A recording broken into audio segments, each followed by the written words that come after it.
जय Shivray sir. जय शिवराय जय शिवराय बोला. Sir, आपण यापूर्वी एक रेकॉर्डिंग घेतली आणि त्याच्यामध्ये मान्सून 2026चा तुम्ही सविस्तर अंदाज दिलेला आहे. ज्या शेतकऱ्यांनी पाहिला नसेल त्या शेतकऱ्यांनी ते अंदाज पाहावे. आणि हम्म, सर, जो शेतकऱ्यांच्या माध्यमातून आपल्याला जो नवीन प्रश्न आलेला आहे हम्म, हम्म. तो म्हणजे आता हे जे पुढील वातावरण बनत आहे याच्या बाबतीत महत्वाचा इशारा कोणचा राहणार? म्हणजे गारपीट वगैरे राहणार का? मग राहणार तर कोणकोणत्या जिल्ह्यामध्ये राहणार त्याबाबत एक महत्वाचा इशारा आणि सविस्तर अंदाज द्यावे सर. नक्कीच येणाऱ्या 14 तारखेपासून बेळगाव कोल्हापूरचा भाग मात्र वातावरणाच्या बाबतीत सक्रिय आहे. हो. आणि येणारा देखील मराठवाडा विदर्भ गारपिटीच्या रडारवरती लवकरच महाराष्ट्रामध्ये तो परिसर सक्रिय होताना दिसणार आहे. बरोबर. आणि बऱ्याच ठिकाणी शेतकऱ्यांचा हरभरा वगैरे काढणं चालू आहे. तर काढण्याचं काम जे आहे ते चालू ठेवा आणि नियोजन देखील त्या पद्धतीने तयार करा की जेणेकरून ज्या ठिकाणी आपण ज्या तारखेला सांगतो त्याच्या 1-2 दिवस अगोदर तो गोळा करणं झाला पाहिजे. बरोबर आहे. तर 14 तारखेला कोल्हापूर वगैरे भाग आहे तिथे एखाद-2 ठिकाणी मोठ्या पावसाची शक्यता राहू शकते. 10-15 मिनिटं 20 मिनिटाचा पाऊस आहे. हो. 15 तारखेला नांदेड लातूरमध्ये किरकोळ असा पाऊस होऊ शकतो. म्हणजे 15 तारखेपर्यंत जास्तही मजल नाहीये, पण बरोबर. सतर्क राहणं गरजेचं आहे. हो. 16 तारखेला जो इशारा असेल तो लातूर, सोलापूर, धाराशिव पट्ट्यामध्ये आहेच. जी हं. काही कर्नाटक लगतच्या भागांना तो होईल आणि बीड जिल्ह्यातही तो काही ठिकाणी होणार आहे अपवाद. आणि हो. विषय विनंती अशी आहे, हा जो 2-4 दिवस अगोदर जो काही पाऊस येतोय महाराष्ट्रामध्ये, सोलापूर वगैरे भागांमध्ये, याचा बरोबर. प्रभाव कमी अधिक प्रमाणात असणार आहे. पण या काळामध्ये खानदेशला, विदर्भाला नाहीये, जो आपण बरोबर. 16 तारीख सांगतोय. हो. विदर्भाची जर कंडिशन लक्षात घेतली तर एक चंद्रपूरमध्ये 1-2 ठिकाणी अपवाद घडू शकतात या टायमिंगला, पण वरती बुलढाणा वगैरे भागामध्ये 16 पर्यंत धोका नाहीये. हं, हं. 16 म्हणण्यापेक्षा 17 पर्यंत धोका नाहीये खानदेशला आणि विदर्भाला. आणि बरोबर. त्यानंतर परिस्थिती जी 18 तारखेची आहे, मेन पॉईंट इथे येतोय की ह्या 18 आणि 19ला बेळगाव हुबळीला दुपारपर्यंत मजल मारेल.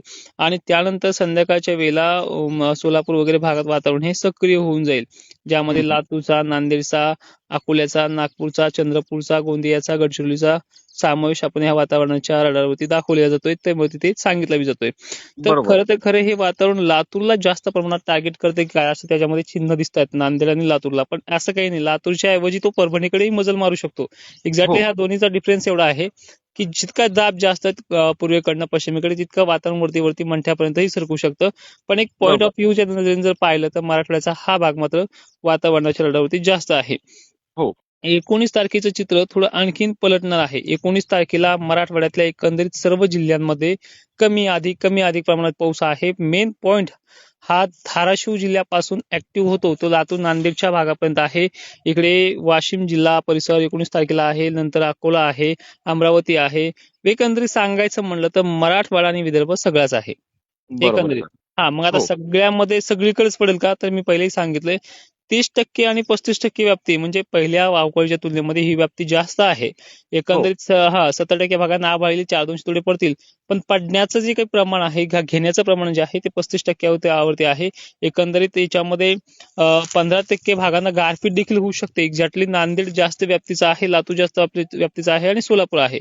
मग बरोबर सांगली, सर. सोलापूर, कोल्हापूर, पुणे, नाशिककरांना, धुळेकरांना धोका नाही का? तर एक्झॅक्टली 19-20 तारखेला याच टायमिंगला यांना पण धोका आहे.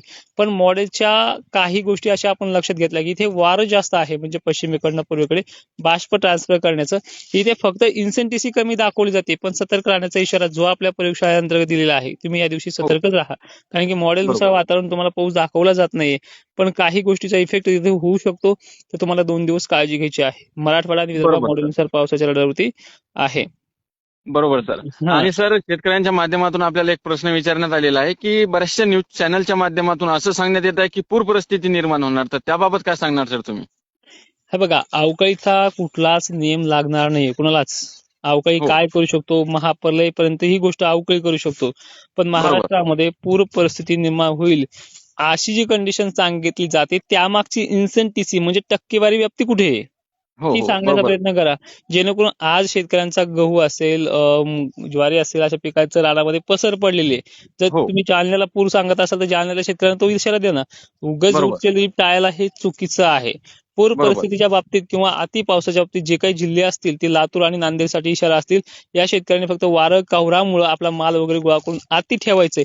इतर जिल्ह्याच्या तुलनेमध्ये, जालन्याच्या तुलनेमध्ये, बीडच्या तुलनेमध्ये, इकडे बुलढाण्याच्या तुलनेमध्ये, संभाजीनगरच्या तुलनेमध्ये, नाशिकच्या तुलनेमध्ये किंवा खानदेश पश्चिम महाराष्ट्र तुलनेमध्ये ह्या बरोबर. मराठवाड्यातल्या शेतकऱ्यांनी आणि विदर्भाच्या शेतकऱ्यांनी जास्त सतर्क राहायचं आहे. बरोबर आहे सर. हम्म, हम्म. मात्र काय झालं सर, आता बऱ्याच शेतकऱ्यांच्या माध्यमातून जो आपल्याला प्रश्न आला होता की न्यूज चॅनलच्या माध्यमातून असं असं सांगण्यात येत आहे, तर हम्म. शेतकऱ्यांमध्ये एक चिंतेचं वातावरण निर्माण झालं होतं आणि शेतकरी आपल्याला वारंवार एकच प्रश्न विचारत आहे की सर मग आम्ही गहू काढायला पाहिजे का, थोडं थांबलं तरी चालेल? माझ्या वतीनं फक्त दोन महत्वाच्या गोष्टी आहेत. ज्यांचा चांगलाच वाळलेला गहू आहे तो शेतकरी ऑलरेडी काढतो, हे सांगण्याचंही त्यांना काम नाहीये. पण बरोबर, ज्याचा नक्कीच कच्चा सर. गहू आहे अशा अवस्थेत आहे, काढला तरी त्याचं खळं व्यवस्थित होईल, पण तो नंतर घरामध्ये आणल्याच्या नंतर तो माल खराब होणार आहे. हो, अशा डिसिजन मध्ये एक विनंती करतोय की याच्यामध्ये जर नांदेडकर असतील, लातूरकर असतील, हिंगोलीकर असतील, यवतमाळकर असतील, वर्धा, नागपूर, चंद्रपूर या भागातल्या शेतकरी असतील, यांनी थोडा इतका बारीक सारीक कच्चा जरी असला तरी काढण्यासाठी चालतंय. पण बरोबर, जालन्याकरांना, बीडकरांना, परभणीच्याही पलीकडल्या भागात, अहिल्यानगरकरांना, छत्रपती संभाजीनगरकरांना हा सल्ला नाहीये की तुम्ही कच्चा पण गहू काढा. जर तुम्हाला बरोबर. असं वाटतं थोडंफार का होईना घरामध्ये येईल.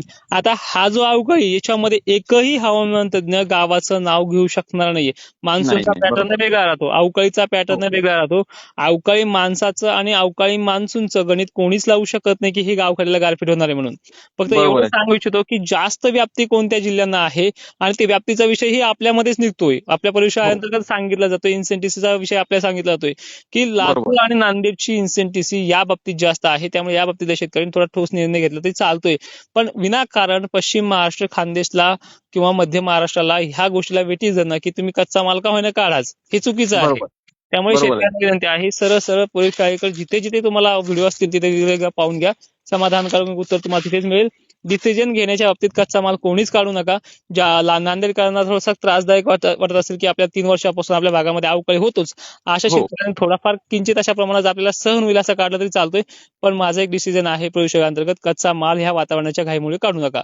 आणि या बरोबर पलीकडे सर. जाऊन सांगतोय, हे वातावरण चक्क एवढ्या दिवसासाठी नाहीये. या वातावरणाचा टप्पा पुढे सुद्धा एप्रिल महिन्यामध्ये आहे. पहिला आठवडा आहे, तिसरा आठवडा आहे, अक्षरशः मे मध्ये सुद्धा हे वातावरण आहे. म्हणजे अक्षरशः इथून बरोबर, पुढे हे वातावरण चालणार आहे. त्यामुळे सगळ्यांना विनंती आहे, तुम्हाला वारंवार अपडेट घेणं गरजेचं सुद्धा राहणार आहे. बरोबर सर.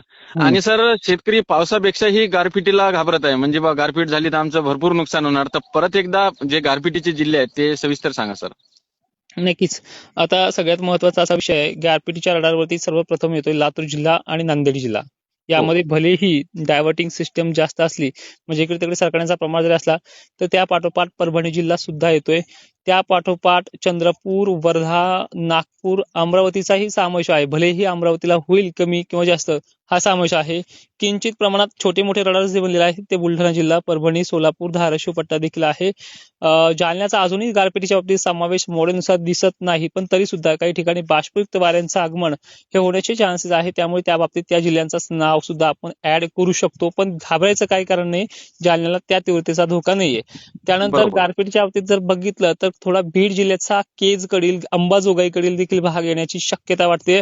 आणि या पलीकडे जर आपण द्राक्ष उत्पादकांच्या बाबतीत आपण हा निर्णय सांगणार नाही, कारण की मला माफ करा, कारण की या भागातला शेतकरी जोपर्यंत म्हणत नाही की सर तुमच्या अंदाजाची गरज आहे आणि तुम्ही जसं सांगता तसं आमच्या भागात होतंय, पण तुमच्यामुळे भाव पडतोय, तुमच्यामुळे अंदाजामुळे आमचे पिकांचं नुकसान होतं, त्यामुळे त्या भागाच्या गारपिटीबद्दल आपली भूमिका तटस्थ आहे. त्याबद्दल तिथला गारपिटीचा अंदाज देऊ शकत नाहीये. बरोबर आहे सर. आणि सर, हे मी बऱ्याचशा तुमच्या माध्यमातून जे माझ्या चॅनलवरती रेकॉर्डिंग घेतो आणि मी तुम्हाला जे शेतकऱ्यांचे प्रश्न विचारतो, तर त्या बाबतीत तुम्हाला काय वाटते आणि माझ्या चॅनलच्या बाबतीत काय वाटते ते तुम्ही शेतकऱ्यांना 2 शब्दात सांगावे सर. नक्कीच शेतकऱ्यांनी अवश्य कमेंट करायच्यात. सचिनला जे काही तुम्हाला विचारायचं आहे ते तुमचे प्रश्नच मांडतो, जे तुम्ही विचारतायत. भले तुमचं नाव त्यामध्ये घेत नसलं तरी, वेळ नसेल म्हणून तो घेत नसेल, पण तुमच्या प्रश्नांचा अचूक उत्तरांची जो काही अपेक्षा माझ्याकडे करतो त्याचं देखील मला आवडतं. आणि विशेषतः हे गोष्टी तुम्ही तुमच्यापुरत्या मर्यादित न ठेवता संपूर्ण शेतकऱ्यांपर्यंत व्हायरल करा. आणि याबाबत तुम्ही तुमच्या कानाकोपऱ्यामध्ये जसं की खानदेश असेल, विदर्भ असेल, या शेतकऱ्यांना तिथे अटॅचमेंट करा, सबस्क्राईब करून तिथे तुमचं उपस्थिती दाखवण्याचा प्रयत्न करा. जय शिवराय. बरोबर सर. धन्यवाद. नक्कीच धन्यवाद सर. जय शिवराय.